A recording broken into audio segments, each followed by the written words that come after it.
मित्रांनो, मी नीता. माझं वय 38 वर्ष. मी दिसायला खूपच गोरी आणि मस्त आहे. माझे आंबे, माझे कलिंगड एवढी मोठी आहेत की ती बघून तुमचे खेळ उभं होईल.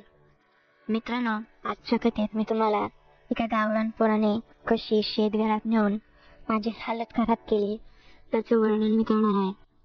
मित्रांनो, मी मुंबईला माझी 2 मुलं आणि माझ्या नवऱ्यासोबत राहते. पण वर्षातून एकदा उन्हाळ्याच्या सुट्टीत माझ्या 2 मुलांना घेऊन माझ्या गावी म्हणजे सासरी जाते.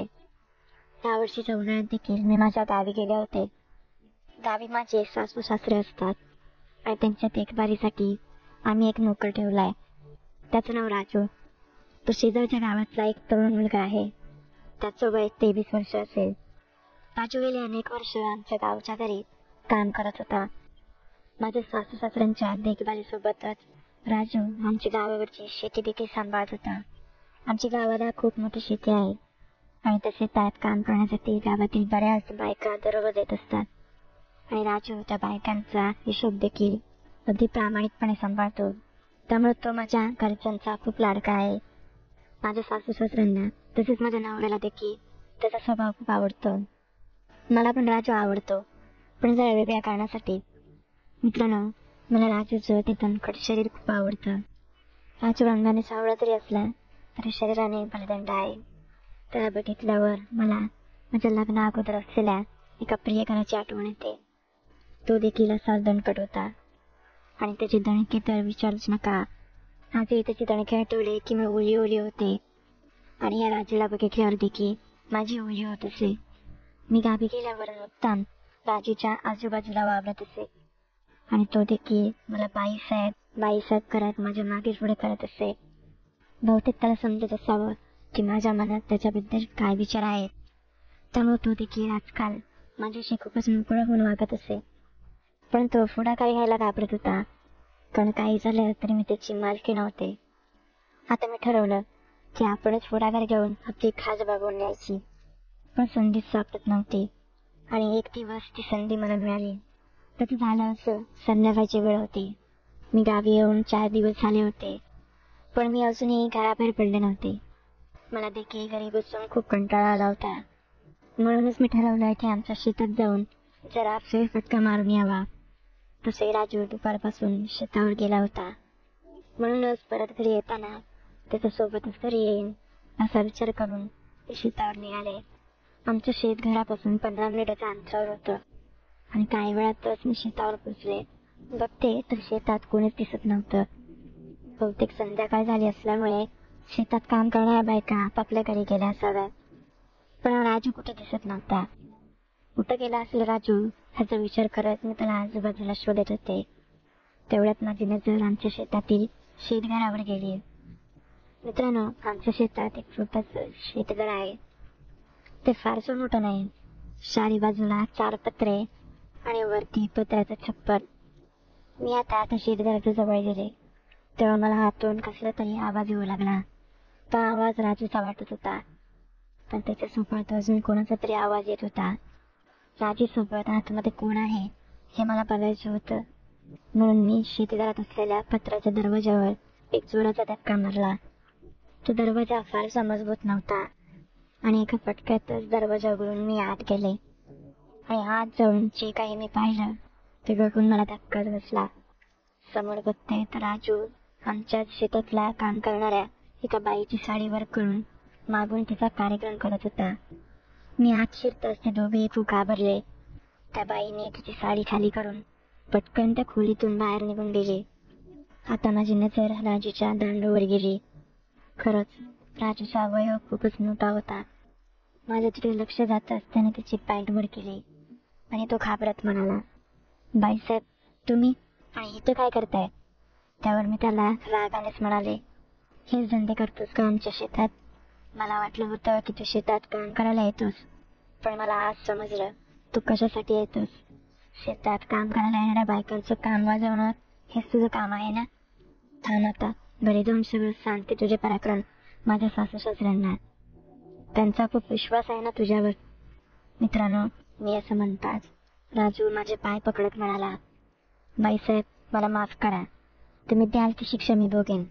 पण मालकांना यातलं काय बी समजू देऊ नका असं म्हणून तो गयावया करू लागला. मला पण आता त्याची दया येत होती, पण मी विचार केला की ही संधी आहे आपली एवढी दिवसाची इच्छा पूर्ण करून द्यायची. तसाही राधीचा वेळ बघून माझ्या खाली आग लागली होती, म्हणून मी त्याचे खांदे पकडून त्याला वर उठवत म्हणाले, ठीक आहे, मी नाही सांगणार कोणाला, पण तुला एक माझं काम करावं लागेल.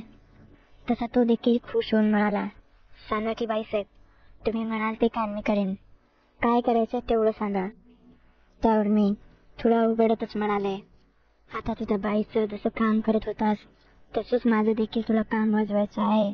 मी असं म्हणताच तो माझ्याकडे तिरक्या नजरेने बघत म्हणाला, बाईसाहेब, मला लई दिवसापासून शंका होती की मालक तुमचं काम काय बरोबर करत नाही. तुमच्या डोळ्यात तुम्हाला माझ्याकडून काय हवंय ते दिसत होतं. आणि खरं सांगू, माझा बी नागोबा तो मासनी बघून लई जोरबळ करतो बघा.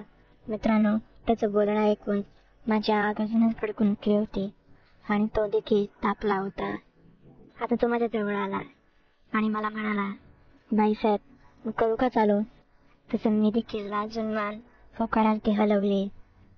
माझा होकार मिळताच त्याने मला घट्ट मिटून आणले आणि त्याच्या दणकट हाताने माझी मागची मऊ लुसलुशीत कलिंगड तो दाबू लागला.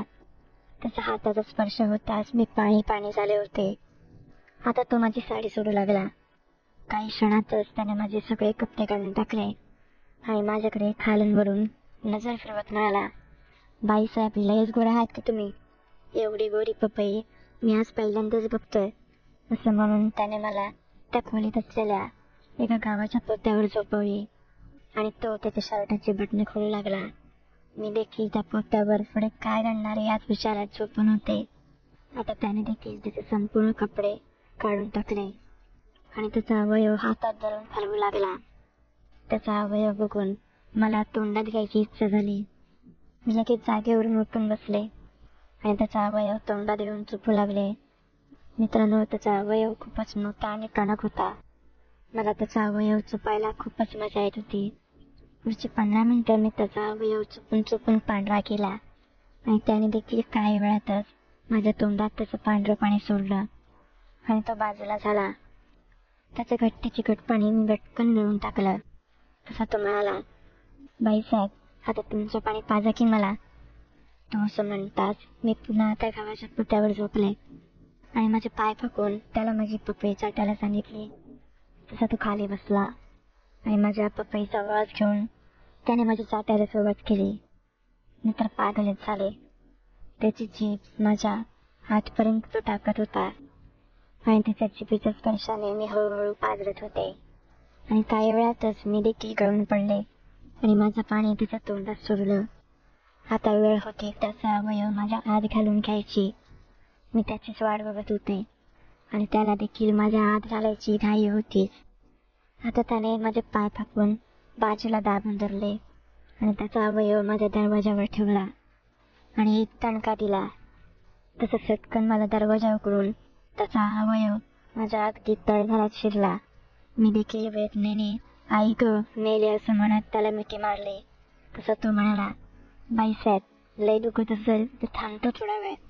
पण मीच त्याला म्हणाले, नको थांबूस राजू, बिलकुल नको थांबू. मी असं म्हणताच त्याने दणादण उडायला सुरुवात केली. आता मला देखील मजा येऊ लागली. मी पण त्याच्या पाठीवर माझा हात फिरवत त्याला जोरात कर, अजून जोरात कर असं म्हणून प्रोत्साहन देऊ लागले आणि जवळपास 15 मिनिटांनी आम्ही दोघेही हिंगळून पडलो. पुढची 5 मिनिटं तो माझ्यावर शांत पडून राहिला. मित्रांनो, त्या दिवसानंतर रोजच शेतघरात नेऊन राजू मला करू लागला. नंतर मुलांची सुट्टी संपल्यावर मी पुन्हा मुंबईत आले.